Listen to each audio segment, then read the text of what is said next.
Good afternoon. Welcome to the second webinar of the NCS4 Forum series. Thank you for trusting us with your time this Thursday. I'm Daniel Ward. I oversee our curriculum here at NCS4. For those of you that are new to the series, we've been a partner with the National Domestic Preparedness Consortium and receiving grant funding for years to deliver training. Right now, obviously, we're limited in our capacity to go out and deliver face-to-face training. It's not possible at the moment. However, with this series, our goal is to continue connecting practitioners with information and most importantly, connecting you with one another. So before we kick things off, I just wanted to explain a few things on the webinar itself. There are a couple of functions. So if you're on a smartphone, most of the buttons come at the bottom of the screen. If you're on a desktop, to the right of your screen, you're going to see several buttons. We're not using the raise hand function, but there is a button for questions. It should either say questions or look like a question mark. So throughout the webinar, we do want you to jot down questions as they come up. We will take a break in the middle of the presentation to answer some of those questions, and we'll certainly build in time on the back end of the presentation to make sure we're answering questions.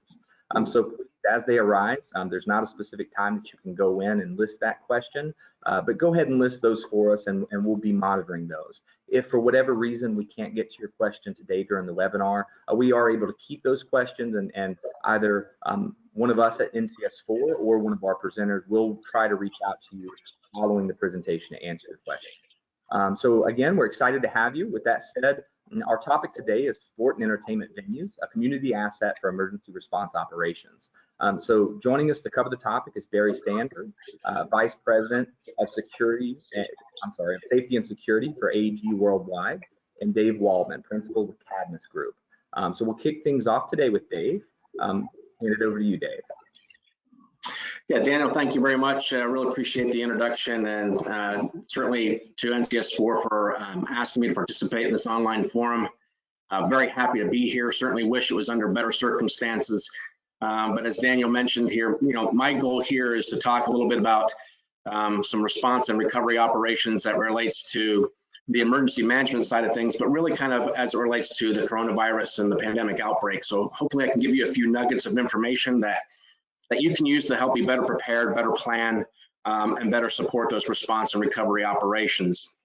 I know there are a number of different organizations on this call that are involved in the sports and entertainment industry across the nation, and I know that this industry has certainly been hit especially hard and impacted with this outbreak. And you all want to figure out a way to first and foremost take care of your staff, take care of your players, take care of your fans and your patrons. And secondly, you want to get back to some semblance of normal operations as soon as practical, whatever normal operations is going to look like. And I'm going to talk a little about that during our online forum today. One of the things I've been asked to talk about here is really what role can your organization play in the response and recovery efforts to COVID-19, really with that theme of your venue, of your stadium, of your facility being a community asset and response and recovery operations.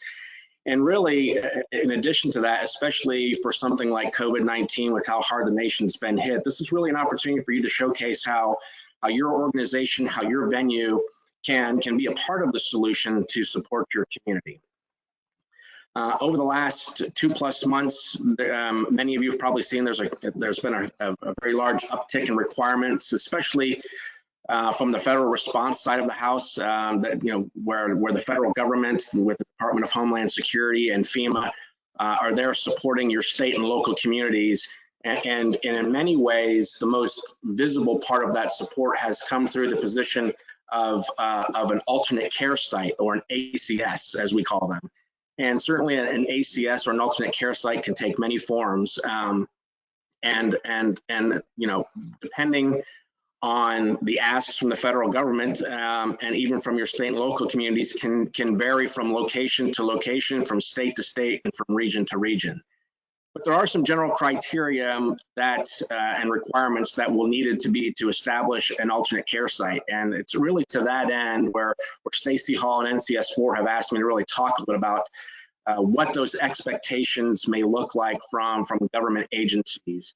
And hopefully we can give you some good nuggets to kind of help you prepare should you get that knock on your door from your state, local, or regional community, emergency management community, or even the federal government on maybe being considered as an alternate care site. And again, even though I'll talk in context that of how this is related to COVID-19 and the coronavirus pandemic outbreak, most of the discussion points will be just good general principles that can be applied to any disaster. So I'll mix in a little bit of some of those general pieces, but I'll talk specifically about some of the pieces from a COVID-19 perspective.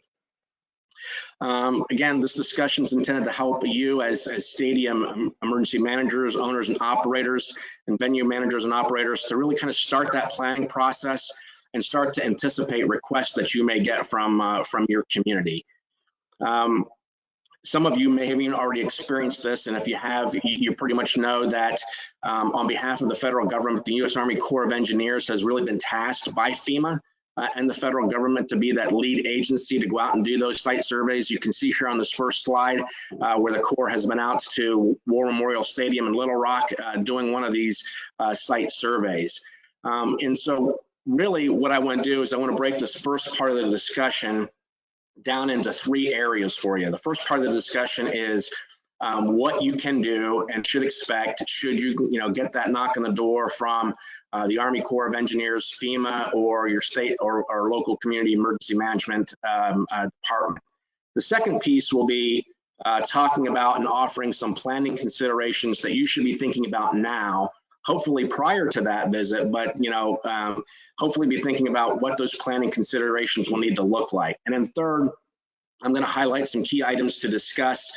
Certainly once you engage with those officials, and you're going to want to have some very specific questions and issues you're going to want to cover during that first initial visit with the emergency management community. So first, let's talk about that site visit expectations.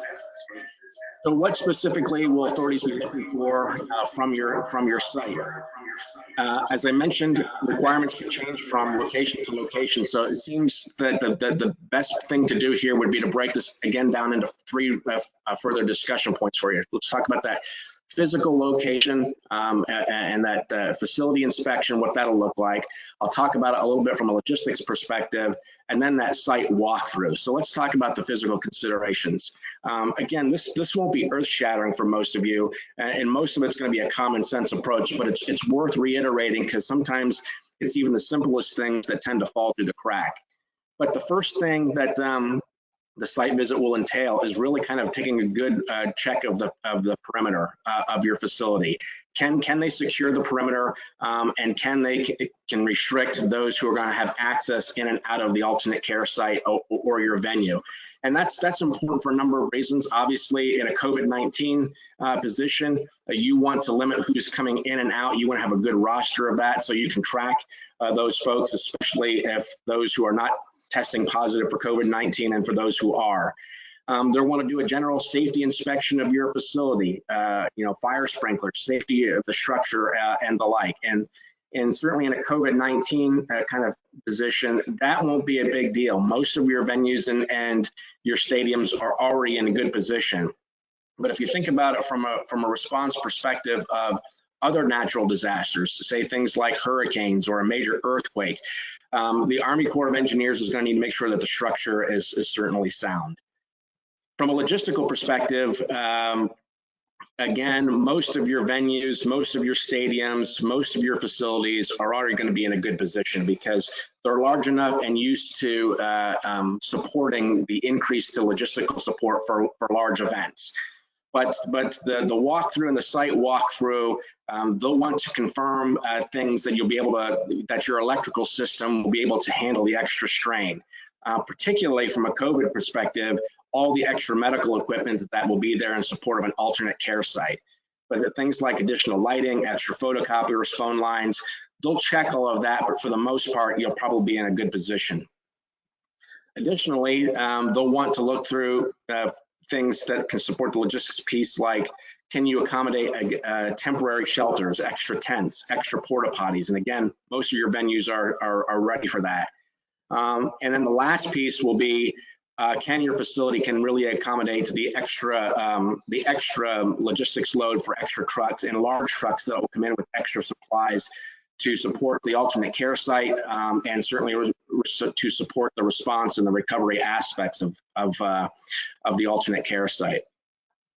So if we go to the next slide and we talk about the site walkthrough itself, what that really is going to entail. You know, when they come to kind of talk with you about your site walkthrough and those planning considerations, you're going to want to be ready to have that discussion. And I'm going to encourage you that you don't wait until the authorities engage you.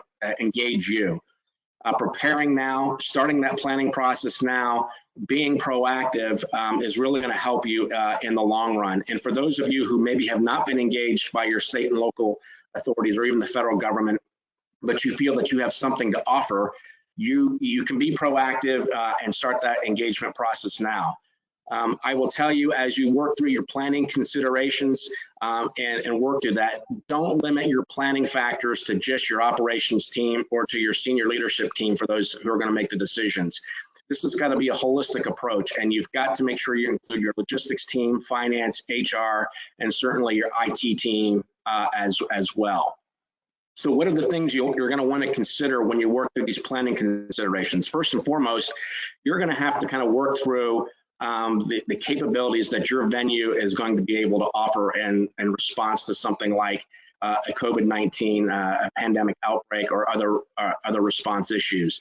And again, for many of you, your venues offer just a huge number of logistical and support services, everything from large spaces to support response and recovery logistical operations, to food and to food vendors, to bottled water, to paper products, and even potentially a temporary labor force. And so those are all things that are unique to your venues that can be really a big plus in having your venue support a response or recovery operation. The second piece, and probably one of the bigger things, is you are going to have to determine your overall risk tolerance. You'll have to think through things like your insurance and liability coverages that need to be in place to not only protect your venue and the grounds yourself, but your staff. You'll have to think through, are there only certain services that you're going to be willing to offer and support in the response and recovery efforts, particularly for a COVID-19 kind of outbreak? Probably less of a concern, at least right now in this stage of the response to COVID-19, but certainly for other operations, you're going to need to consider your schedule for your venue. Look, many of you host things other than just sports in your venue. You hold concerts and meetings and other events, and you're going to have to think through what needs to be canceled, what needs to be postponed, what league coordinations do I need to kind of work, and what does that timeline need to look like. And then the final piece that I would tell you in this part of it is, think about establishing that planning task force. I think you're going to hear Barry talk about this a little bit when he talks, but consider establishing that internal planning task force for your organization for both a current operations support and to support your demobilization and reconstitution efforts, because at someday you're going to need your venue back, and at someday you're going to be moving into those recovery operations, and it's important to have that. This internal planning task force is really going to be able to help your operations run smoothly. It'll keep your stadium owners and operators and managers informed of key initiatives. It'll certainly support coordination and collaboration efforts with your local, state, and federal authorities. So I strongly encourage you to think of that engagement strategy from a planning task force perspective. The last piece I'll talk about here before turning this over to Barry is that engagement strategy. And whatever you do, you need to have a strategy or a rough plan of action ready to go when you're going to want to, or when those government officials come to do that site walkthrough. And here are a couple of things to kind of consider from that perspective. First and foremost, what involvement do you need? Will the team need from your staff or from your vendors? Look, in a perfect world, and some of you again may have experienced this. The government officials are going to walk in, and in a perfect world, they'll ask for the keys for your venue, and they'll ask you to go stand in a corner and just let them run the facility. Now, we all know that that's not going to happen. Most of you are just not going to turn over the reins to your facility, and you're going to need to be involved in some way. So you're going to need to kind of think through what it is that you're going to be able to offer over to the federal authorities and the government officials in use of your venue to support response operations. You'll need to have a conversation with them about how they're going to protect your staff and or your vendors if they need vendors to be there to support the operations. Talk about precautions they're going to take to ensure the health and safety of your personnel, especially if they're going to assist in the operation, and especially if it's going to be for a COVID-19 response piece. These next couple are going to go hand in glove and really, but are extremely important. So you're going to need to talk about potential liabilities and who's going to assume them, and certainly what that's going to look like from who's going to undertake and oversee those liabilities. And you're also going to need to have the discussion about how are you going to get paid for the use of your venue, what costs are going to be covered, and how are they going to be taken care of. And all of that should be wrapped up into this legal and formal documentation that should be presented to you for use of your facility. And it should be more than just an MOU or a vendor agreement. Recently, I've had the opportunity to talk with some folks up at CenturyLink Field in Seattle. Many of you know that they were one of the initial alternate care sites in response to COVID-19. One of the things they talked about was how long and how hard their lawyers and their law team had to work with the federal authorities and the state and local authorities to get to this formal documentation and these processes in place about who's going to pay for things and when. So don't underestimate how long that process may take. And the last couple of things here, you're going to want to talk to them about how long that operation is going to last. Is it going to last for a couple of weeks, a couple of months? Sometimes it'll last longer. Sometimes in the case of CenturyLink Field, it might even be not quite as long as you initially talk about. But the final piece, again, kind of going along with this discussion, just make sure you talk about incidental damages, breakdown, and cleanup. How will that all happen once it's all said and done? And the authorities are going to leave your venue. Make sure you get agreements up front on what the closeout procedures are going to look like, because that's going to save you time and money, certainly on the back end in getting your venue back up and running in a timely fashion.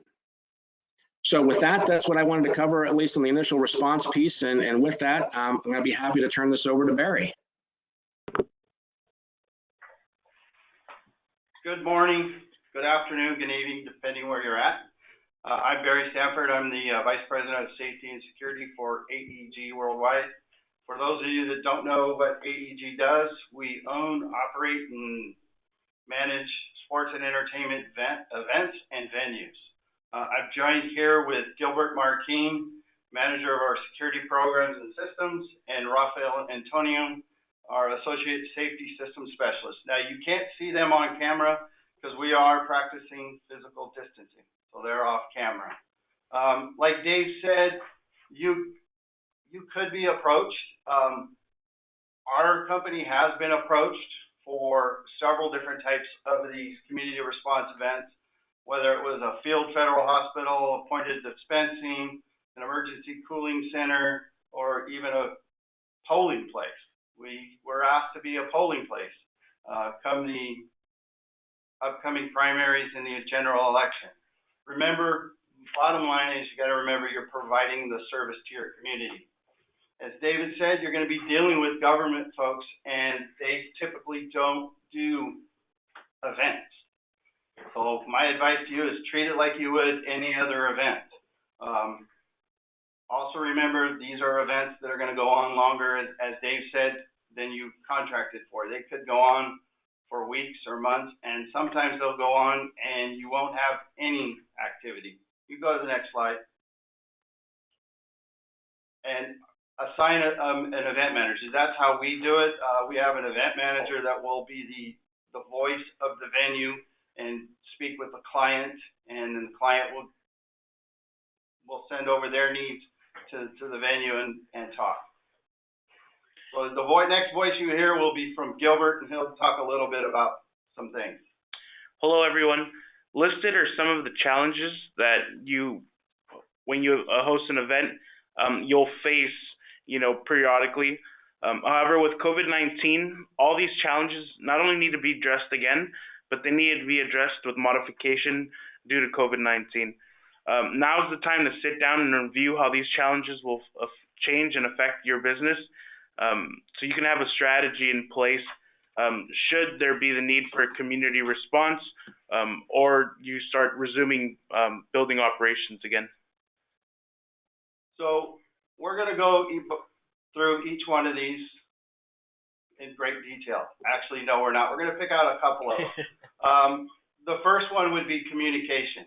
It's key to having any successful event, and if you've ever done an after-action report, that's usually one of the top problems you have is communication.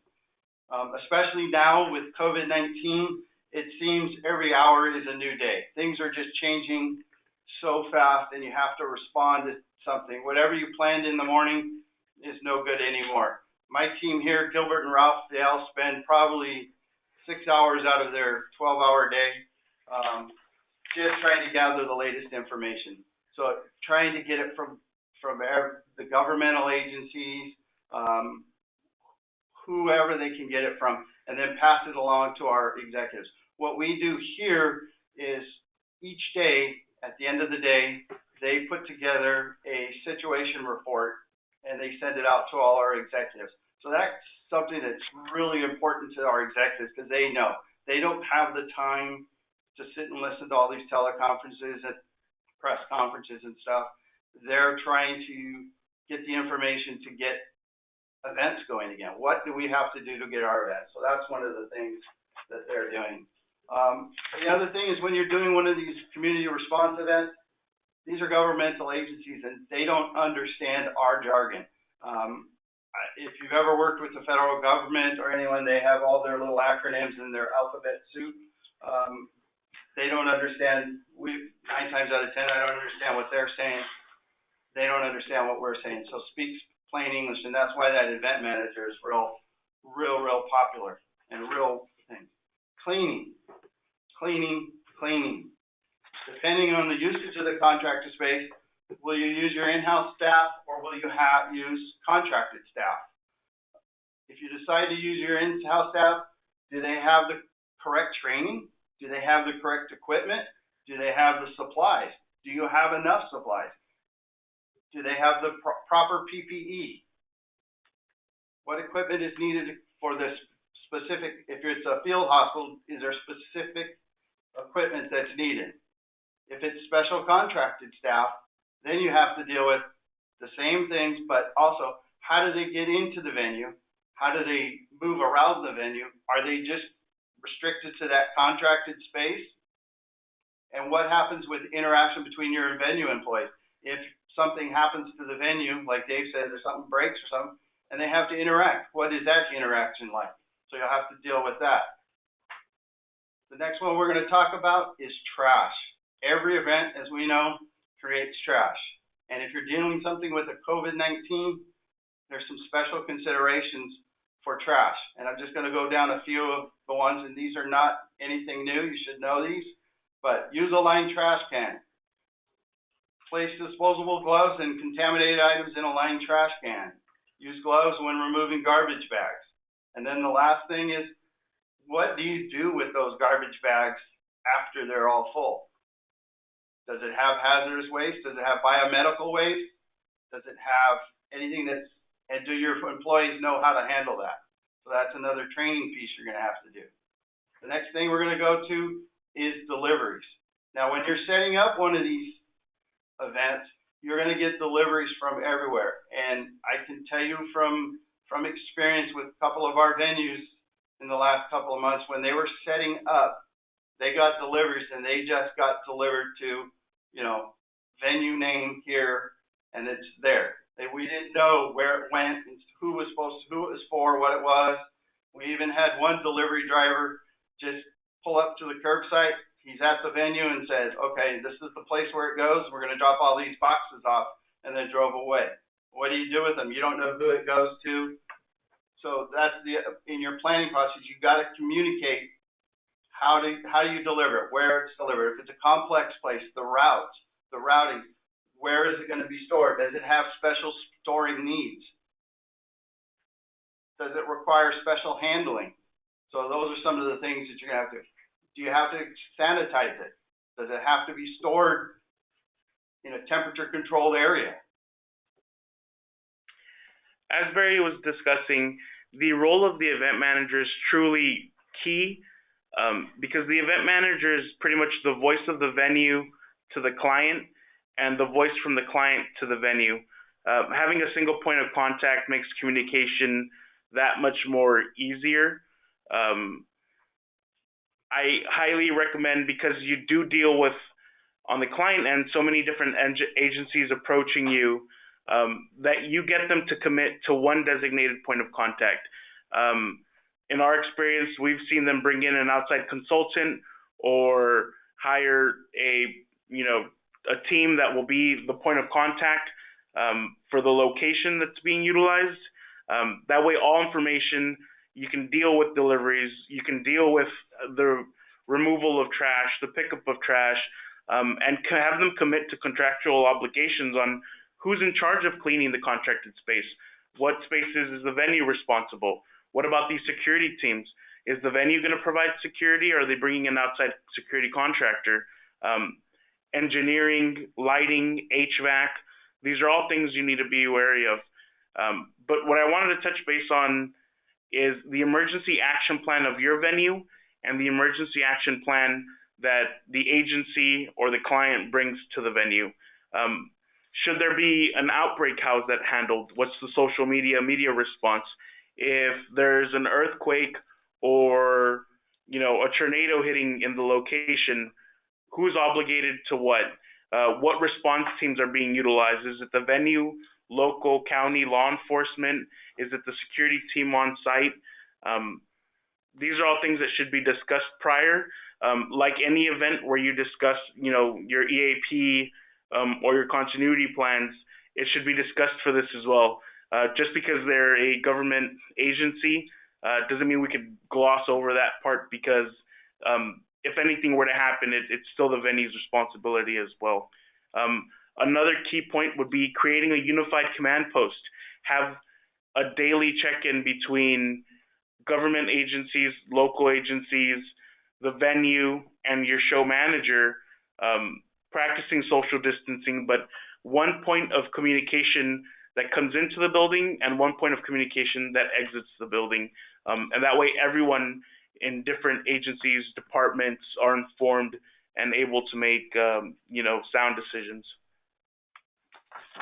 I'm gonna pass it over to Rafael Antonio, our safety manager, who's gonna be able to touch a bit about the next slide of managing the venue and how do we keep our essential workforce safe.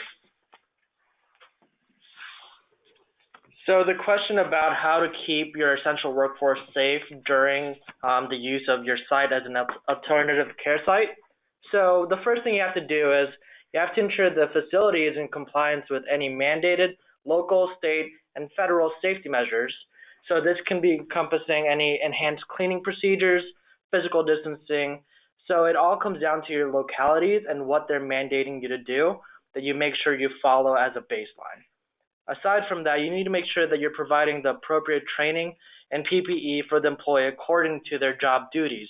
So it's not just essentially face coverings and gloves. It can be anything from safety goggles, safety vests, face shields. So it all comes down to their job duties, and you need to make sure that as you're assigning these PPE, you need to assign the proper training, not just for COVID itself, but for the PPE that you're assigning. Aside from that, you have to ensure that there's a record of your safety programs in the event that an employee or agency such as OSHA requests proof of the measures you've put into place in your venue. This is because with every single PPE and every single program you do, you need to make sure that there's a corresponding safety program with it. So for example, when you have N95s and you're mandating it as a facility, you need to make sure that you have a respiratory protection program, because although OSHA has kind of made a good faith enforcement policy regarding fit testing, medical evals, you still need to make sure that you have met all of the requirements just in case either the employee or the OSHA comes in knocking at your door, you're able to protect your assets. Additionally, with respect to COVID specifically, you have to make sure that there's COVID-19 supervisors at your venue. So you make sure that all of your enhanced cleaning standards, physical distancing standards are met, and these supervisors are responsible for making sure that everyone is in compliance. And lastly, you have to make sure that everyone is provided a return to work in this new normal, and make sure that your staff is continually educated as new items come up. So I think this is a good time to break for some questions. We're about 30 minutes into this. So if you want to open it up to some questions.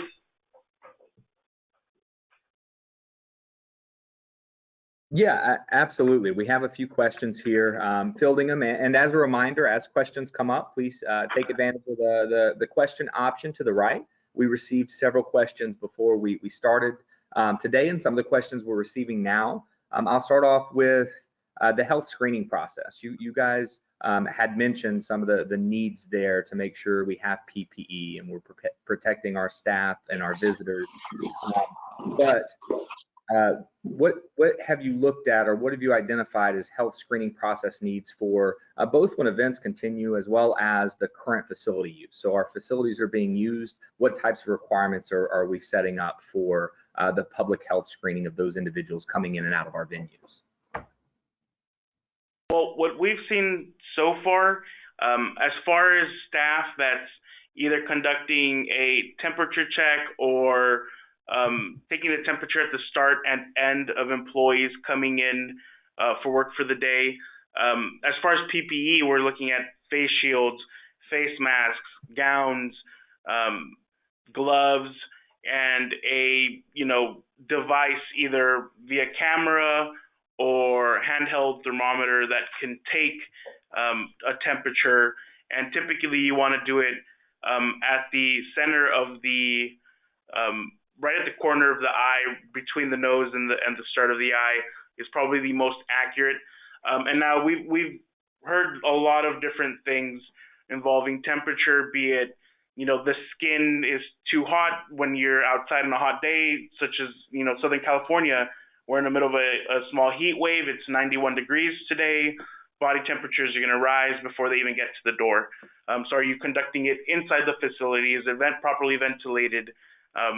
If someone's taking a fever-reducing medicine, these are all things you need to ask as well. Have you recently had any, symptoms involving COVID-19?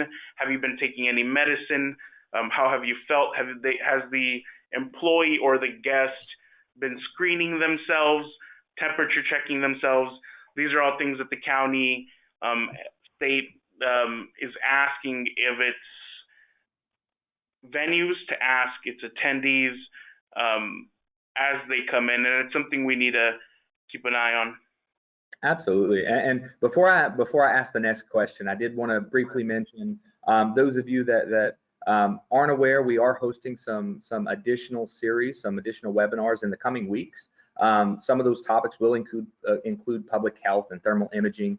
So if you do want to discuss that, we have a discussion completely centered around that topic. I encourage you to look into that. It's on our website. You can go ahead and register for that. We have an upcoming discussion on employee engagement and retention. And a few have mentioned disinfecting as it relates to public health, disinfecting those mass gathering areas. So please, I encourage you to take advantage of those opportunities. We do have them posted, and we've got great groups coming in. Obviously, there's a few more questions as it relates to public health here that we'll get to, but I did just want to remind everyone that you could register for those upcoming webinars, and there's going to be an emphasis placed on those specific topics. So one of the next questions, it says, what are some of the considerations that you've been looking at as it relates to VIPs who are attending your events or who would be attending your facilities? So it's funny you asked that question because we kind of just went over that just yesterday.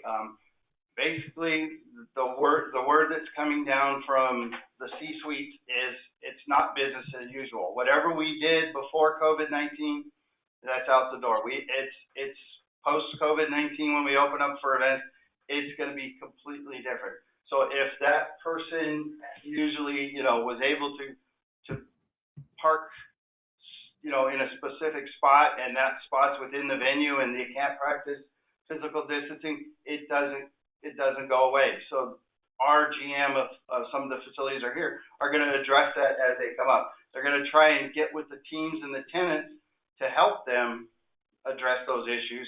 But it's basically, it's kind of like wiping the slate clean.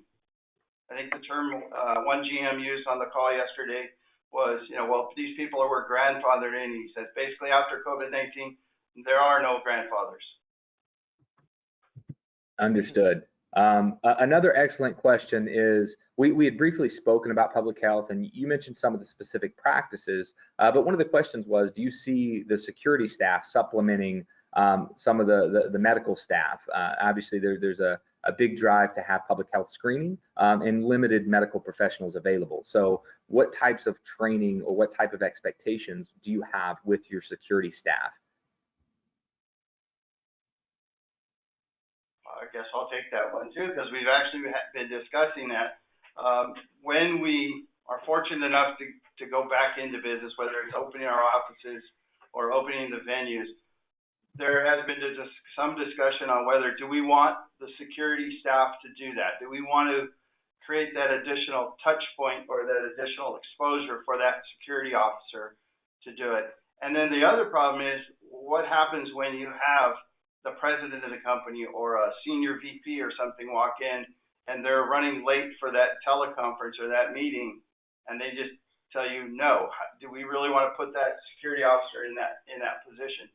So here in Los Angeles, what we're actually looking at is going with one of our partners at all of our venues that provides us medical services during the events and having them do that, and just removing our staff from that process. All right, we had a question that says, are you recommending a staggered approach when allowing people into the venue? Whether that's other organizations using your facility or your own use? We've actually looked at a few different possibilities, maybe definitely a staggered approach, either for employees coming into the facility that are going to be screened or attendees that are coming into an event. Not just staggering times, but how can you utilize technology as well? Maybe getting with ticketing systems and changing allowing entrance times, time slots for different, ticket holders, or designating entrances across the facility that lead directly to your seat. So if you're, ticket 107, you could only enter from a specific area, which is the closest distance to your seat. Spreading out the crowd, using the area around the venue to its max potential to create that social distance, add the timing on top of it to further that, not just with your attendees, guests, VIPs, but employees as well. So adding to that, communication is key here. You need to make sure that your messaging to your guests and attendees are clear so that you minimize the chances of a guest screaming at you because you're not letting them through that door because they missed their time slot and now they have to wait in the really long general line. So you need to make sure and get with your comms team that everything is squared away and all your fans are educated before heading to your event. Absolutely. Great points. I know we're starting to get low on time for the question piece here. We certainly don't want to miss an opportunity to discuss the back end of this. There were some great questions. I'll answer this one. We had at some point, at what point do some of the questions we have to ask become an invasion of privacy to those seeking entrance as it relates to public health? I'm not going to answer the question, but I am going to say we're going to discuss that specific topic in depth during our public health screening webinar here in just another couple weeks. So do encourage you to come back. We have a great team of panelists together who can really focus on the medical issues as they relate to public health screening. And we will try to get back to the rest of the questions immediately following the presentation. Again, we have some time built into the back to answer some of those. So with that said, let's go ahead and continue our presentation with Dave. Yeah, thanks, Daniel. Great conversation there. In fact, some of the questions and some of the points that Barry made, I'll cover here a little bit when talking about recovery and recovery planning, and what does that process look like to getting back to normal operations. You know, as we've been kind of dealing with the pandemic outbreak here, I get two big questions from most of the folks that I talk with. And first is, you know, when should I start planning for what comes after the COVID-19 virus subsides? And the second one is, you know, how do we return to a business as usual state, and what planning considerations should we be thinking about now to make that transition from a response, kind of an atmosphere, into that recovery posture? And, you know, look, those two questions alone could certainly be their own webinar discussion topic, and I'm going to certainly do my best to at least cover some of those issues in the next 10 or 15 minutes. But I also want to kind of take this opportunity to kind of point out that I know that on the webinar link right now, as you're looking at it, there are two handouts that should be there. They're also posted to the NCS4 website. They'll cover a lot of the material that I'm going to be covering even in this recovery phase, so I encourage you to take a closer look at those. But again, many of the things that I'll talk about today can be used not only just, you know, in the COVID-19 recovery phase, but these are going to be general kind of good practices to instill in your recovery planning process. So keep that in mind.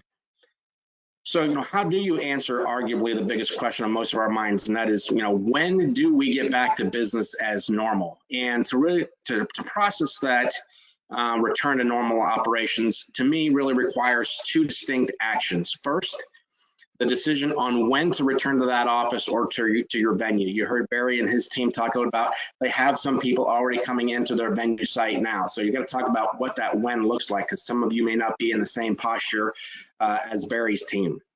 Second is determining the how to go about doing that. And that's really what I'm going to focus on here in the next 10 minutes. And I'm going to break those two sections down. I'm going to talk about when to return to normal operations and how you go about doing that.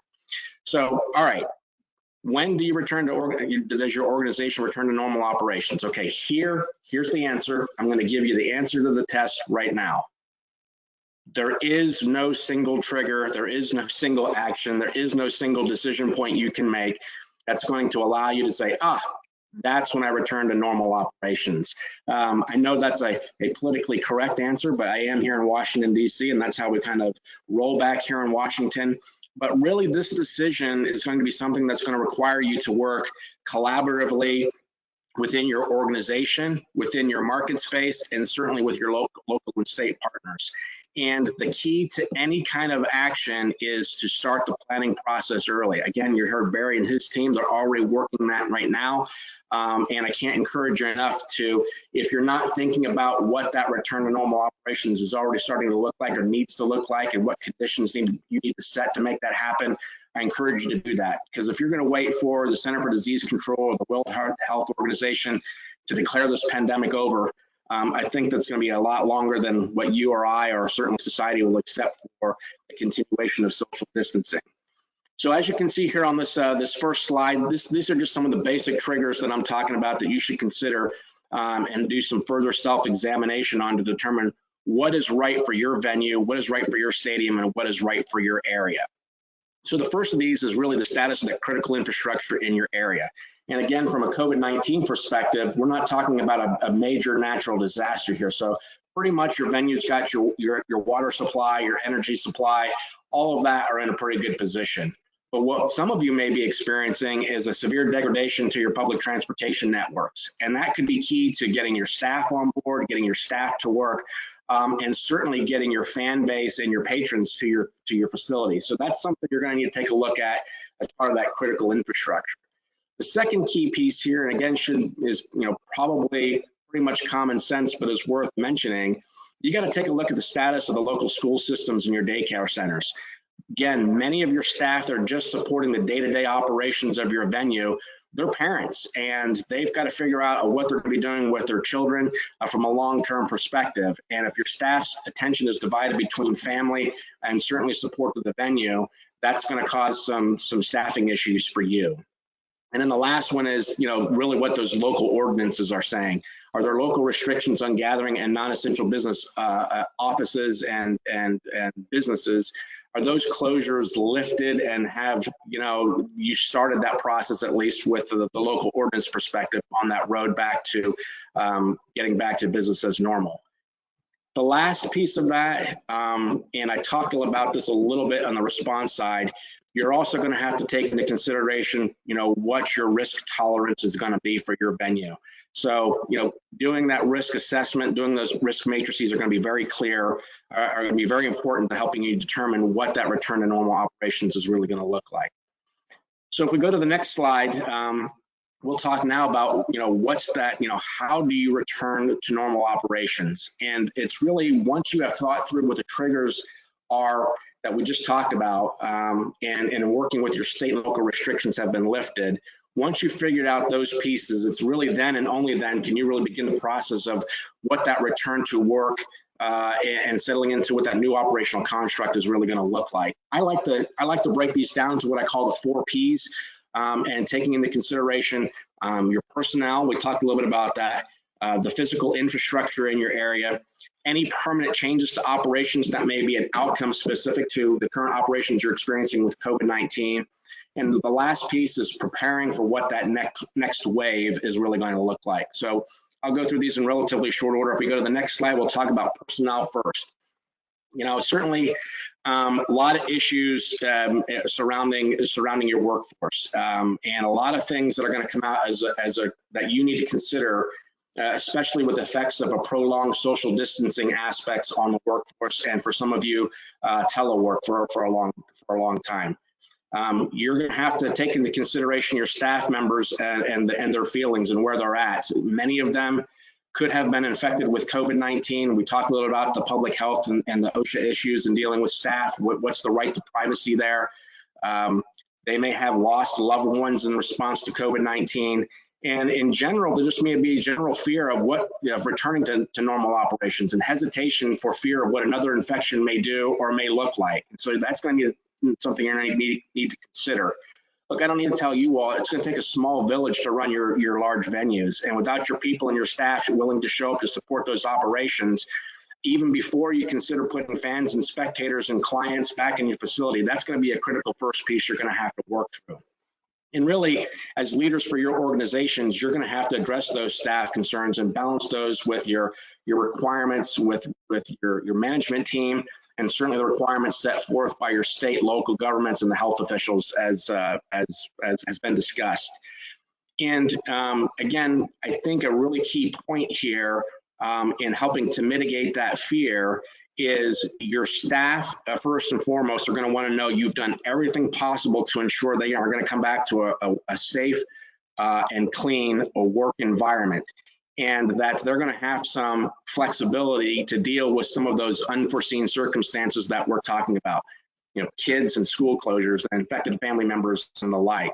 Communications, as Barry and his team talked about, is going to be key, not only just with your staff and with your workforce, but communicating also with your patrons on everything you've done to make sure your facility is clean. I'm going to talk about that here actually on the next slide. So if we go talk about physical infrastructure, again, a couple of things here you're really going to need to think about from a physical infrastructure perspective. And first and foremost, again, you heard Barry and his team talk about this, is getting the facility cleaned adequately and making sure that that cleanliness is consistent with the CDC and the EPA guidelines. And again, that communications posture and that communications plan about how you're going to reassure your staff, your patrons, and your fans that you've done everything possible to make sure that they're going to have a good experience and that your facility is clean is going to be paramount to your success at getting back to what normal operations is really going to look like. You also, again, heard Barry and his staff talk a little about, hey, what does bringing our workforce back into the office space really look like? How do we maintain social distancing even with our workforce? And certainly, what is that going to look like once we even open the venue back up? Are we going to have our staff coming back in shifts? Do we have some parts of our staff show up one day, other parts of our staff show up on a different day? And all of those planning factors and questions are things that you're going to have to kind of work through. The other piece is, make sure as you get ready to reopen your venue that you have adequate cleaning and sanitation supplies on hand to be able to address any issue that you may experience in your venue. And I'm going to use that to kind of segue into the next piece, which is talking about those permanent change to operations. Now, look, I understand that certainly many of you in your venues aren't going to have many permanent changes to your operations. I mean, you may start out when you reopen in having a reduced fan base or reduced fan capacity in your venue or in your stadium, but eventually you all want to get back to putting those tens of thousands of people in your stands and in your arenas to get back to that piece of normalcy. But for a lot of other organizations, they have to totally rethink how they do business. And in some cases for them, that's going to become the new normal. And the critical point for you all to think about is that may impact how you do business with your vendors and certainly your suppliers. So you should think about that from that perspective. And if you think about that in really that supply chain perspective, how we do and order supplies and how those are delivered, those goods and services are delivered, are changing rapidly across the globe, especially with the social distancing and the COVID-19 outbreak. Recently, I had the opportunity to talk with a professional sports team in the Chicago area, and one of the things they talked about is this new lag of ordering goods and services and getting it delivered to their venue. What simply took days in the past now take weeks and can even take up to 45 days. So that's something you're going to have to take into your calculus as you're working to get back to normal operations is how do I get my goods and services in a timely fashion to be able to support my fan base. The other piece is, what does that new normal look like for stadiums and venues? Again, you heard Barry and his team really talk about this. Do we have folks that come in a certain gate based on their ticket? How do you maintain social distancing in a 50 or 60,000 person venue? Do you skip sections? Do you skip seats and rows? Do you put fans every third or fourth seat? I don't know the answer to that, but that's something that certainly has to be worked through, at least in the foreseeable future, as you're thinking about how to get to that next stage in normal operations. And then the final P here in the next slide, my final slide, is finally, what do we do in preparation for that next wave? And again, if you're paying attention to anything that's going on around the globe, the big conversation these days is when do we reopen and how do we reopen? And there are those that fall on both sides of that conversation that say, hey, we need to reopen now, we need to bring the economy back and get people working again. And there are those that argue that opening too soon will only lead to another wave of outbreaks, which could really be worse than what we're experiencing now. So it's that delicate balancing act that we're working through. But regardless of where you fall on that discussion, the prudent thing for you to be doing now is to prepare, is to be prepared in the event that there is another wave. And here are some things that you should be considering now to help you through that. Again, you heard Barry and his team talk about this, and I can't emphasize this enough. I certainly recommend that you conduct a very thorough after-action review and develop a corrective action plan based on what you're experiencing right now. You're seeing things now that maybe you never thought of before, of the excess in trash and the importance of communication, not just internally but externally, and what that really needs to look like. And having that single point of contact between your venue and certainly any of the authorities that you may be dealing with that may be using your venue in support of response or recovery operations. You might have to take a look at your personal policies, your standard operating procedures, your plans, and you may have to update those. And I would encourage you to, as you go through that process, don't just look for the areas where you need to improve. Make sure you identify those things you are doing well as well, because those can turn into best practices that can be shared with others, just like in this seminar format, that can be really, really helpful. Also, when you go through that process, again, I can't emphasize enough, don't do it in a stovepipe. Make sure that it's more than just your operations team and your senior leadership. Make sure you include all those key organizations and key departments within your organization, your HR, your admin, finance, your operations, your field personnel, your court personnel, and certainly IT is going to be a huge part in helping you work through that. Another thing to consider that maybe a lot of people aren't thinking about is what changes do you need regarding your insurance plans? Do you need new health or corporate wide security and insurance plans that need to be updated based on the COVID-19 outbreak? And then another point is, certainly as you make changes to those plans and policies and procedures, how do you work with your staff now to ensure they understand what those changes are and the changes to how we operate are going to get implemented? So you have to figure out how you're going to train your staff, and more importantly, you're going to have to figure out how to validate those changes in your plans, policies, and procedures. And you can do that through testing, evaluations, simulations, exercises, or the like. But you need to make sure that the changes you make to your plans are going to be able to support the objectives you want during that revision. The last thing I will really tell you, and I'll close it up here, is think about and identify ways that you can contribute to that broader community and to the nation in the event of a second wave. Again, the whole theme of this discussion is how can your venue be an asset for your community and for your region? And start to think through what role you do envision that you will play should there be a next wave. At some point, we will get a vaccine. At some point, there will be a mass vaccination campaign. And just like many of your venues now are used to support drive-through testing and the like that's being done like similarly here at FedEx Field in Washington, maybe you might want to consider supporting your local community by supporting that nationwide vaccination campaign as an example.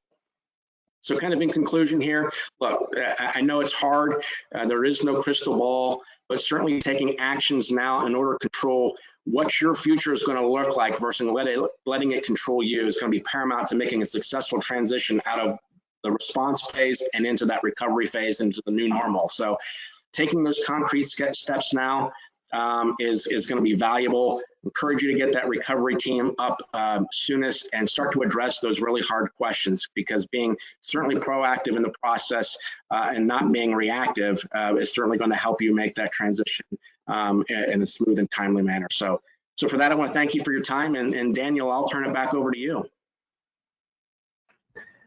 Fantastic. And I know we're getting close to the top of the hour, and I do know that some of you are on a tight schedule and we'll need to log off here momentarily. We are going to open the floor for questions, but before we do that, I did want to briefly mention again, we have a series of webinars coming up. If you're looking for those webinars, we had a couple questions of where to find them. If you're looking for where to find those webinars, go to our website, ncs4.edu, and at the top right, you're going to see online forums. Click online forums and you'll see each one of the webinars that are upcoming. You can register from that screen. Next week, we are covering public health screening, which is going to include temperature checks as well as thermal imaging. So if you are interested in that, please go to the website again on the top right, online forums, and you can navigate to some of the upcoming webinars that you want to attend. So now, diving into the questions, one of the things we had come up several times, and I wanted to make sure we spent some time on it. Oh, and yes, I just had a question pop up. We will make this presentation available to you as well, following the presentation itself. So we will get that out to everyone who's been on the webinar. We will make it available via our website as well. So one of the questions, you guys mentioned several practices. Now, one of the things that we've had come up, we have several of participants that are working with outdoor venues and environments. So how do some of the practices you've been discussing as it relates to emergency planning and screening and all of those things translate to those outdoor environments?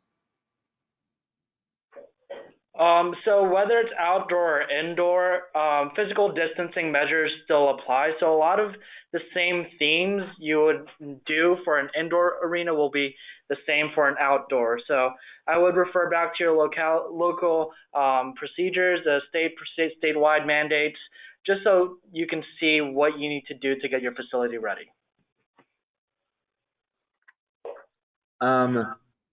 One of the questions we had come up in a couple of different ways was how do you look to address the concern of your officer and building staff safety when we're dealing with a climate where several individuals are refusing face masks and refusing social distancing. So how are you combating that issue as it relates to the safety of your staff and officers? So when we do get the go-ahead here to open up the offices and ultimately the venues, we've put together some essential training that every employee has to go through.